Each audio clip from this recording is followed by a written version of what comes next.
여러분, 오늘 들려드릴 이야기는 정말 충격적입니다. 20년 동안 까칠하기로 소문난 옆집 아저씨의 진실을 알게 된 후, 저는 며칠 동안 잠을 이룰 수 없었어요. 이 영상 끝까지 보시면 여러분도 분명 깊은 감동을 받으실 거예요. 구독과 좋아요 눌러주시고 시작하겠습니다. 제가 이 동네로 이사 온 건 정확히 3년 전 봄이었습니다. 회사에서 승진하면서 좀 더 나은 환경에서 살고 싶어 선택한 조용한 주택가였죠. 첫 인상은 정말 좋았어요. 깔끔하게 정리된 골목길, 정원이 아름다운 단독주택들, 그리고 무엇보다 평화로워 보이는 이웃들의 모습이 마음에 들었거든요. 하지만 이사 첫날부터 눈에 띄는 사람이 있었습니다. 바로 옆집에 사는 60대 초반으로 보이는 남성분이었어요. 키는 보통이고 약간 마른 체격에 항상 어두운 색 옷을 입고 다니셨죠. 인사를 건넸는데 고개만 살짝 끄덕이고 지나가시더라고요. 처음엔 단순히 내성적인 성격이라고 생각했습니다. 하지만 시간이 지날수록 뭔가 이상하다는 생각이 들기 시작했어요. 아침에 출근길에 마주쳐도 눈도 마주치지 않고 택배 아저씨나 우편 배달부에게도 매우 퉁명스럽게 대하시는 모습을 자주 목격했거든요. 특히 기억에 남는 건 이사 온 지 한 달 정도 됐을 때였어요. 동네 아이들이 공놀이 하다가 공이 그분 마당으로 넘어갔는데 아이들이 양해를 구했는데도 불구하고 몹시 화를 내시며 공을 던져주시더라고요. 그 모습을 본 아이들이 무서워서 울면서 도망가는 걸 보고 저도 덩달아 기분이 좋지 않았습니다. 회사에서도 스트레스가 많았어요. 새로운 프로젝트 때문에 야근이 잦아졌고 상사와의 관계도 쉽지 않았거든요. 집에 와서만큼은 편안하게 쉬고 싶은데 옆집 아저씨 때문에 묘한 긴장감이 있었어요. 마치 감시받는 것 같은 기분이랄까요. 더 이상한 건 그분의 생활 패턴이었습니다. 낮에는 거의 집에만 계시는 것 같았어요. 가끔 장을 보러 나가시는 모습을 봤지만 대부분 혼자서 조용히 지내시는 것 같았어요. 그런데 이상하게도 밤늦게 나가시는 모습을 자주 목격했습니다. 처음 눈치챈 건 우연이었어요. 새벽 2시쯤 화장실에 가려다가 창문으로 보니 그분이 집에서 나오시는 거였어요. 어디 급한 일이 있나 싶어 그냥 넘어갔는데 며칠 후 또 비슷한 시간에 나가시는 모습을 봤어요. 그때부터 신경이 쓰이기 시작했죠. 궁금증이 생긴 저는 며칠 동안 의도적으로 밤늦게 깨어있으며 관찰해봤습니다. 놀랍게도 거의 매일 밤 11시에서 새벽 1시 사이에 나가셨다가 한두 시간 후에 돌아오시더라고요. 도대체 무슨 일로 매일 밤 그 시간에 외출하시는 걸까요? 이런 의심이 들기 시작하자 온갖 상상이 머릿속을 스쳐 지나갔습니다. 혹시 불법적인 일을 하시는 건 아닐까?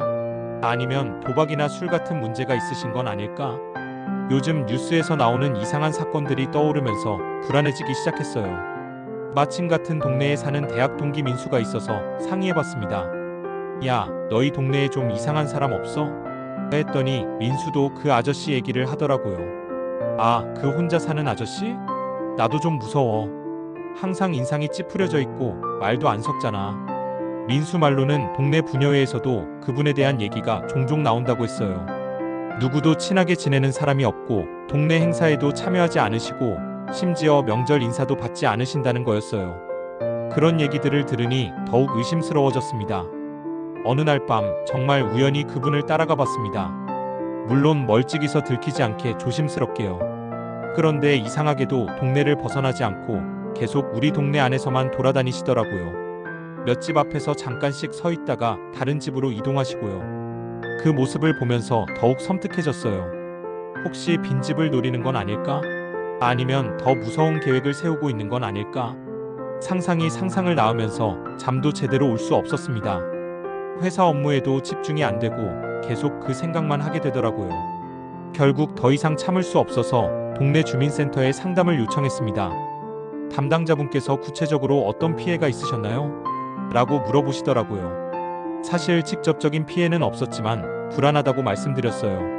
주민센터에서는 일단 며칠 더 관찰해보라고 하시면서 만약 확실한 증거가 있으면 경찰에 신고하는 것도 방법이라고 조언해 주셨어요. 그래서 며칠 더 지켜봤는데 정말로 매일 밤 같은 패턴으로 행동하시더라고요. 드디어 용기를 내어 경찰서에 신고했습니다. 112에 전화해서 의심스러운 행동을 하는 사람이 있다고 신고했어요. 경찰관분들이 와서 상황을 듣더니 며칠 동안 순찰을 강화해보겠다고 하시더라고요. 그런데 경찰이 와도 그분은 여전히 밤마다 나가셨어요. 오히려 더 조심스럽게 행동하시는 것 같았죠. 경찰관들도 특별히 불법적인 행위는 포착되지 않았다고 하면서 계속 지켜보자고 하셨어요. 이런 상황이 한 달 정도 계속됐을 때였습니다. 어느 토요일 아침 평소보다 일찍 일어나 베란다에서 빨래를 널고 있는데 옆집에서 큰 소리가 났어요. 쾅 하는 소리와 함께 뭔가 떨어지는 소리가 들렸거든요. 처음에는 그냥 무언가 떨어뜨리신 줄 알았는데 한참 후에도 아무 소리가 없어서 이상했어요. 보통은 뭔가 떨어뜨리면 치우는 소리라도 날 텐데 너무 조용했거든요. 혹시나 해서 담장 너머로 살짝 들여다봤어요. 그런데 그분이 현관 앞에 쓰러져 계신 거였어요. 깜짝 놀라서 큰 소리로 아저씨, 괜찮으세요? 라고 불렀는데 대답이 없더라고요. 아무리 까칠하신 분이라도 사람이 쓰러져 있는데 그냥 넘어갈 수는 없잖아요. 급하게 담장을 넘어가서 확인해 보니 의식을 잃고 계셨어요.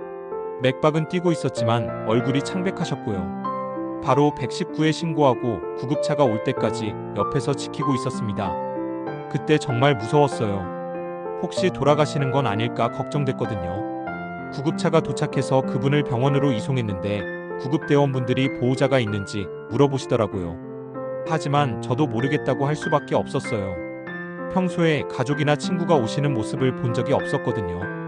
결국 저도 병원까지 따라가게 됐어요. 혼자 계신 것 같아서 누군가는 있어야 할 것 같았거든요. 응급실에서 기다리는 동안 의사 선생님께서 와서 상황을 설명해 주셨어요. 극심한 스트레스와 과로로 인한 일시적 기절이라고 하시더라고요. 그런데 의외의 이야기를 들었습니다.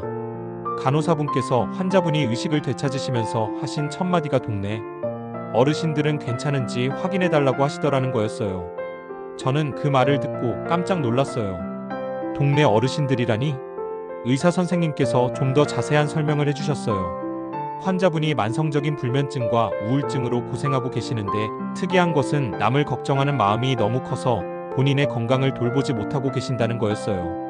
혹시 환자분이 밤마다 외출하시는 걸 아시나요? 의사 선생님이 물어보시더라고요.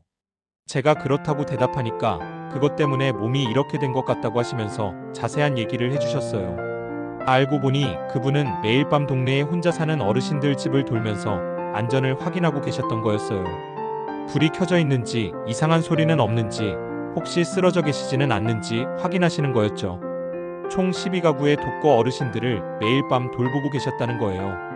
의사 선생님 말씀으로는 2년 전에 동네에서 혼자 사시던 할머니 한 분이 집에서 쓰러지신 채로 사흘이나 발견되지 않는 사건이 있었다고 해요. 그분이 그 소식을 듣고 나서부터 이런 일을 시작하셨다는 거였어요. 더 놀라운 건 그분의 과거였어요. 알고 보니 30년 동안 사회복지사로 일하시다가 5년 전에 퇴직하신 분이셨어요. 평생을 남을 돕는 일을 하시다가 퇴직 후에도 그 습관을 버리지 못하고 계신 거였죠. 그런데 왜 그렇게 까칠하게 행동하셨던 걸까요? 의사 선생님 설명으로는 너무 많은 사람을 도우려다 보니 정서적으로 소진된 상태라고 하셨어요. 소위 번아웃 증후군에 걸리신 거죠. 그래서 사람들과의 접촉을 피하려고 하시는 거라고요. 하지만 그럼에도 불구하고 다른 사람들, 특히 도움이 필요한 어르신들을 방치할 수는 없어서 밤마다 순찰을 돌고 계셨던 거예요. 자신은 사람들과 어울리지 못하면서도 어르신들의 안전은 책임져야 한다는 사명감으로 그 일을 계속해 오셨던 거였어요. 저는 그 이야기를 듣고 정말 부끄러웠습니다. 그동안 얼마나 편견을 가지고 그분을 바라봤던지요. 의심의 눈초리로 바라보고 심지어 경찰에 신고까지 했는데 실제로는 동네에 숨은 영웅이셨던 거예요. 며칠 후 그분이 퇴원하시자 찾아뵙기로 했습니다. 용기를 내어 문을 두드리니까 조심스럽게 문을 열어주시더라고요. 안녕하세요. 병원에서 뵌 옆집 사는 사람입니다. 라고 인사드렸어요. 처음에는 당황스러워 하시더니 천천히 집 안으로 들어오라고 하시더라고요. 집 안은 생각보다 깔끔했어요. 그런데 눈에 띄는 게 있었어요. 벽에 동네 지도가 붙어 있고 거기에 독거 어르신들 집에 빨간 표시가 되어 있더라고요. 그분께서 조심스럽게 말씀하시더라고요. 미안합니다. 그동안 인사도 제대로 안 드리고 사실 사람들과 어울리는 게 힘들어서요. 목소리가 생각보다 따뜻하셨어요. 그동안 무뚝뚝한 모습만 봐서 차가운 사람인 줄 알았는데 전혀 그렇지 않으셨어요. 저도 솔직하게 말씀드렸어요. 사실 그동안 오해를 했었어요. 밤마다 나가시는 걸 보고 의심했었거든요. 정말 죄송합니다. 그러자 그분이 씁쓸하게 웃으시면서 당연히 그럴 수 있어요. 설명도 안 드렸으니까요 라고 하시더라고요. 그날 그분께서 자세한 이야기를 해주셨어요. 사회복지사로 일하면서 수많은 어려운 사람들을 만났는데 어느 순간부터 감정적으로 지쳐서 사람들과 거리를 두게 됐다고 하셨어요. 하지만 도움이 필요한 사람들을 외면할 수는 없어서 이런 방식으로라도 돕고 있다고요. 혹시 제가 도울 수 있는 일이 있을까요? 제가 물어봤더니 처음에는 괜찮다고 하시더라고요. 하지만 계속 말씀드리니까 천천히 마음을 열어주시더라고요. 사실 혼자서 12가구를 다 돌기에는 몸이 힘들어요라고 하시면서요. 그래서 제안했어요. 제가 절반 정도 담당해 드릴게요. 어차피 저도 밤에 잠이 잘 안 와서요. 물론 거짓말이었지만 그분을 도와드리고 싶었어요. 그리고 정말로 시작했어요. 동네 독거 어르신 6가구씩 나눠서 번갈아가며 확인하기로 했죠. 처음에는 어색했어요. 그분도 저도 대화가 많지 않았거든요. 하지만 함께 동네를 돌면서 점점 가까워졌어요. 그분께서 어르신들 각자의 상황을 자세히 알고 계시는 걸 보고 정말 감동받았어요. 김할아버지는 당뇨가 있어서 밤에 쓰러질 수 있어요. 박할머니는 치매 초기 단계라서 가스불 끄는 걸 깜빡할 수 있어요. 이 할아버지는 심장이 안 좋아서 새벽에 응급 상황이 생길 수 있고요. 한 분 한 분의 건강 상태와 특이사항을 다 기억하고 계셨어요. 어느 날 밤에는 정말 큰일이 벌어졌어요. 순찰을 돌던 중에 한 할머니 집에서 가스 냄새가 나는 거예요. 급하게 문을 두드렸더니 할머니가 나오셨는데 가스레인지를 끄는 걸 깜빡하셨던 거였어요. 정말 위험한 상황이었죠. 그때 깨달았어요. 이 일이 얼마나 중요한 일인지를요. 만약 그분이 없었다면, 그리고 제가 함께하지 않았다면 정말 큰 사고가 날 뻔했어요. 그 할머니뿐만 아니라 주변 집들까지 위험해질 수 있었던 상황이었거든요. 시간이 지나면서 그분과 저는 진짜 좋은 이웃이 됐어요. 이제는 서로 안부도 묻고 가끔은 함께 식사도 해요. 그분이 만드신 요리가 정말 맛있어요. 역시 혼자 오래 사신 분답게 요리 실력이 대단하세요. 동네 분위기도 많이 달라졌어요. 처음에는 그분을 경계했던 이웃들도 진실을 알고 나서는 고마워하기 시작했어요. 특히 독거 어르신들께서 그분 덕분에 안심하고 잠들 수 있다고 하시더라고요. 지금은 저희 둘뿐만 아니라 동네 젊은 사람들이 몇 명 더 합류했어요. 순찰조를 만들어서 번갈아가며 어르신들을 돌보고 있어요. 그분이 시작한 일이 동네 전체의 좋은 문화로 자리 잡게 된 거죠. 그분께서 어느 날 이런 말씀을 하셨어요. 사실 사람들이 나를 이상하게 본다는 걸 알고 있었어요. 하지만 설명하기가 어려웠어요. 내가 이런 일을 한다고 말하면 괜히 부담스러워할까 봐서요. 정말 순수한 마음으로 남을 배려하신 거였어요. 지금 생각해보면 정말 부끄러워요. 겉모습만 보고 사람을 판단했던 제 자신이요. 그분은 말없이 실천하는 진짜 영웅이셨는데 저는 의심의 눈으로만 바라봤었거든요. 이런 편견이 얼마나 위험한지 뼈저리게 느꼈어요. 요즘 그분은 많이 밝아지셨어요. 동네 사람들과도 인사하시고 가끔은 웃음소리도 들려와요. 아마 혼자서 모든 걸 감당하느라 힘드셨던 게 아닐까 싶어요. 이제는 함께하는 사람들이 있으니까 마음이 편해지신 것 같아요. 최근에는 그분께서 동네 주민센터에서 안전 강의도 하고 계세요. 독거 어르신들을 위한 안전수칙이나 응급상황 대처법 같은 걸 알려주시죠. 30년간 사회복지사로 쌓으신 경험이 다시 빛을 발하고 있어요. 이 경험을 통해 저는 정말 많은 걸 배웠어요. 우선 사람을 겉모습만 보고 판단하면 안 된다는 것이요. 그리고 진짜 영웅은 화려하게 드러나는 사람이 아니라 묵묵히 실천하는 사람이라는 것도요. 또한 혼자서는 할 수 없는 일도 함께하면 할 수 있다는 걸 깨달았어요. 그분 혼자서는 힘들어하셨던 일이 여러 명이 함께하니까 훨씬 수월해졌거든요. 그리고 더 많은 어르신들을 더 세심하게 돌볼 수 있게 됐어요. 가장 중요한 건 소통의 힘이에요.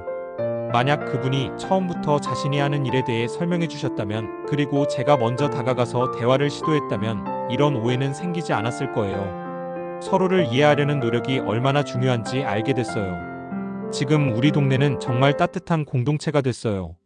독거 어르신들도 더 이상 외롭지 않으시고 젊은 사람들도 이웃에 대한 관심이 늘었어요. 그분 한 사람의 선한 마음이 동네 전체를 바꾼 거죠. 여러분, 혹시 주변에 오해받고 있는 사람은 없나요? 겉으로 보기에는 까칠하거나 이상해 보이지만 사실은 남몰래 선한 일을 하고 있는 사람 말이에요. 조금만 관심을 갖고 다가가 보세요. 생각지도 못한 감동을 받을 수 있을 거예요. 그리고 혼자 힘들어하고 있는 분들께도 말씀드리고 싶어요. 혼자서 모든 걸 감당하려고 하지 마세요. 주변에 함께할 사람들이 분명히 있을 거예요. 용기를 내어 도움을 요청하거나 자신의 이야기를 들려주세요. 우리는 모두 연결되어 있는 존재들이에요. 서로 도우며 살아가는 게 자연스러운 일이죠. 때로는 오해도 하고 갈등도 생기지만 진심으로 소통하면 분명히 해결될 수 있어요.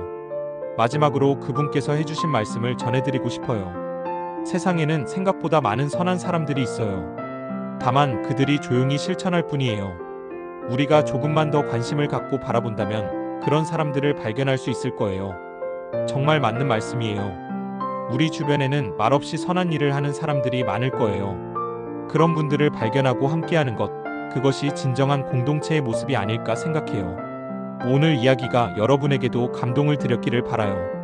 그리고 혹시 비슷한 경험이 있으시다면 댓글로 공유해주세요. 여러분의 이야기도 누군가에게는 큰 힘이 될 거예요. 구독과 좋아요도 잊지 마시고 다음에도 더 감동적인 이야기로 찾아뵙겠습니다.